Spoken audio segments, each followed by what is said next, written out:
Welcome to AKM channel అండి. ఈరోజు నేను మీకు గార్లిక్ పిక్కల్ ఎలా చేయడం చూపిస్తాను. గార్లిక్ పిక్కల్ అంటే చాలా బాగుంటుంది. మీరు ఇలాగే చేసి చూడండి. ఎందుకంటే రెగ్యులర్ చేస్తుంటారు, కానీ ఈ స్టైల్లో చేస్తుంటారు. ఎప్పుడు ఈ స్టైల్లో ఒకసారి చేసి చూడండి.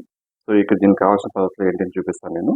ఇక్కడ నేను ఒక హాఫ్ కేజీ అండి, హాఫ్ కేజీ వెల్లుల్లి నేను ఆల్రెడీ దీన్ని పొట్టు తీసి అంతా కడిగి కొద్దిగా దీన్ని ఒక 50% నేను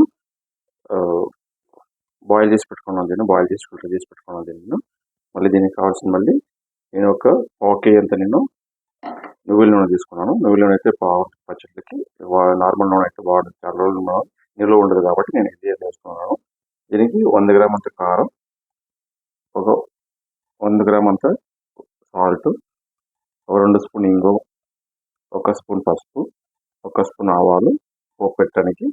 ఇది నేను స్పెషల్ మసాలా అండి. ఆల్రెడీ నేను లింక్లో పెట్టినా, ఆల్రెడీ వీడియో పెట్టినానండి. దీని ఆ స్పెషల్ మసాలా నేను ఒక 2 స్పూన్ తీసుకున్నాను. ఇక 2 లెమన్, 2 ఎలా చేయడం చూపిస్తాను. ఇప్పుడు నేను ఆల్రెడీ స్టవ్ మీద కడాయి పెట్టుకున్నాను. ఇది కడాయి బాగా వేడైందండి. ఇప్పుడు నేను నువ్వుల నూనె దీన్ని యాడ్ చేసుకుంటున్నాను. కొంచెం నూనె ఎక్కువ ఉంటేనే పచ్చడికి బాగుంటుందండి, మర్చిపోవద్దండి. ఇది నేను నూనె కొంచెం వేడి అవని, ఎందుకంటే నూనె కాబట్టి కొంచెం ఎక్కువ టైం తీసుకుంటే కొంచెం వేడి అవటానికి. అది నూనె అయితే స్టవ్ సిమ్లో పెట్టినండి. ఇది నూనె కొంచెం వేడి అవ్వండి. మనం వేడయ్యేపటికి మనం ఏం చేస్తామంటే ఒక బౌల్లో ఇదన్నీ మిక్స్ చేసుకోవాలి. నేను ఒక బౌల్ తీసుకున్నానండి. బౌల్లో నేను ఇప్పుడు గార్లిక్ దీన్ని యాడ్ చేసుకుంటున్నాను. దీంట్లోనే పసుపు, ఇంగు, స్పెషల్ మసాలా,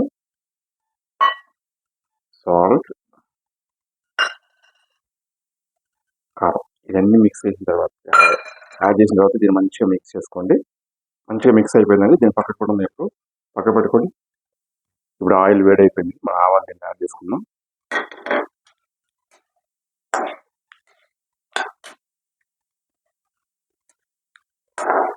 ఇది నువ్వుల నూనె కాబట్టి కొంచెం పొరుగు వస్తుంటుందండి.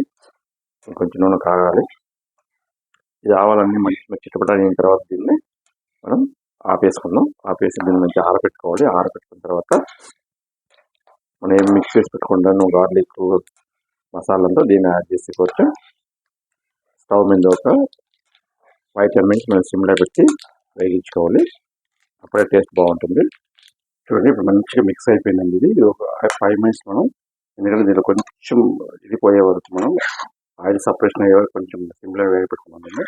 వేగించుకున్న తర్వాత మనం దింపేసుకుని మనం లెమన్ జ్యూస్ యాడ్ చేసుకున్నాం దీనికి. ఇప్పుడు ఇది మంచిగా ఆరిపోయిందండి. మనం గుర్తుపెట్టుకోండి, దీనికి మనం లెమన్ వేసేటప్పుడు మీరు మంచిగా ఆరిండాలి. లేదంటే మీకు ఆ వేడిలోనే వేసారనుకోండి, అది లెమన్ ఫ్లేవర్ ప్లస్ మీకు ఆ సిట్రిక్ యాసిడ్ దాంట్లో ఉండే ఫుల్ అనేది మనకి రాదు. దానివల్ల మీరు మంచిగా ఆరబెట్టి వేసుకోవాలి. నేను ఇప్పుడు మంచిగా ఆరిపోయింది. నేను లెమన్ జ్యూస్ యాడ్ చేసుకుంటున్నాను. సో యాడ్ చేసుకుని మంచిగా కలబెట్టుకుందాం. So tasty garlic pickle ready అయిపోయిందండి. మీరు ఇలాగే ట్రై చేయండి. ట్రై చేసి టేస్ట్ ఎవరైనా కమెంట్ చేయండి. నా ఛానల్ సబ్స్క్రైబ్ చేయండి, లైక్ చేయండి, షేర్ చేయండి. By by.